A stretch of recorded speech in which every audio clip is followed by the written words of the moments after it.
जंतर मंतर पर दिए गए इश्तालंगेज बयान और नारे के हवाले से अश्विनी उपाध्याय ने न्यूज़ 18 से खास बातचीत की। आइए देखते हैं। 8 अगस्त भारत छोड़ो आंदोलन के उपलक्ष्य में दिल्ली के जंतर मंतर पर एक कार्यक्रम आयोजित किया गया जिसका नाम था भारत जोड़ो।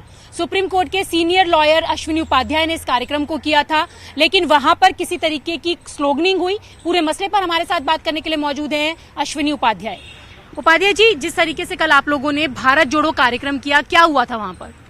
देखिए, कार्यक्रम 10 बजे शुरू हुआ, मैं 11 बजे पहुंचा। 12 बजे बारिश तेजी के साथ शुरू हो गई और भीड़ भी आ गई, इसलिए भीड़ को देखते हुए, बारिश को देखते हुए तुरंत 12 बजे कार्यक्रम खत्म हो गया। मैं 11 से 12 वहां पे था।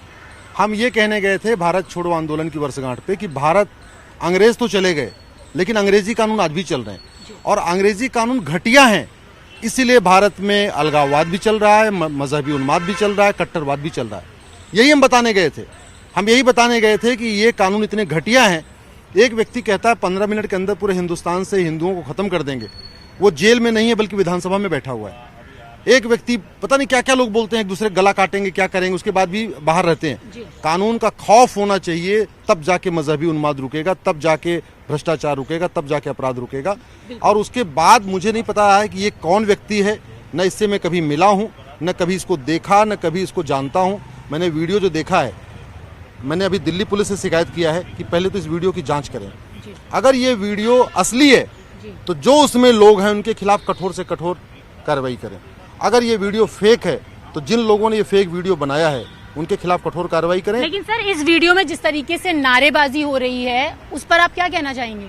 ये बिल्कुल, मैं इसकी निंदा करता हूं और मैं दिल्ली पुलिस से इस कठोर कार्रवाई की मांग करता हूं और मैं सरकार से भी मांग करता हूं। ये 1860 में जो कानून बना था, इंडियन पिनल कोड, बहुत कमजोर है, इसलिए लोगों को डर नहीं लगता है। सरकार कठोर कानून बनाए। जो आदमी मजहबी उन्माद फैला रहा है, फैलाए, उसकी 100% प्रॉपर्टी जब्त करने और कम से कम 10 से 20 साल की सजा देने के लिए कानून बनाए।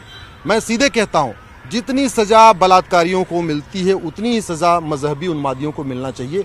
ये मेरी मांग है।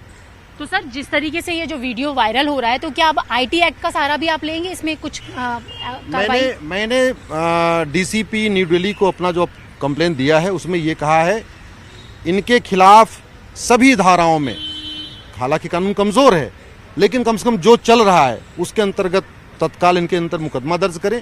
जो लोग मेरा नाम बदनाम करने की कोशिश कर रहे हैं, क्योंकि हमारा इससे कोई लेना देना नहीं, ना हमने बुलाया, ना मैं इसको जानता हूं, ना मैंने देखा। हमारी जो 20 साल का जो सामाजिक जीवन है उसको हमें जो है बदनाम करने की कोशिश की जा रही है। जो लोग इस तरीके की हरकतें कर रहे हैं उनके खिलाफ भी दिल्ली पुलिस कार्रवाई करे और मैं इंतजार कर रहा हूं उस वीडियो की ऑथेंटिसिटी की। जैसे कंफर्म हो गया कि नहीं वो वीडियो फेक है, मैं उन लोगों के खिलाफ मानहानि का मुकदमा करूंगा जो मेरा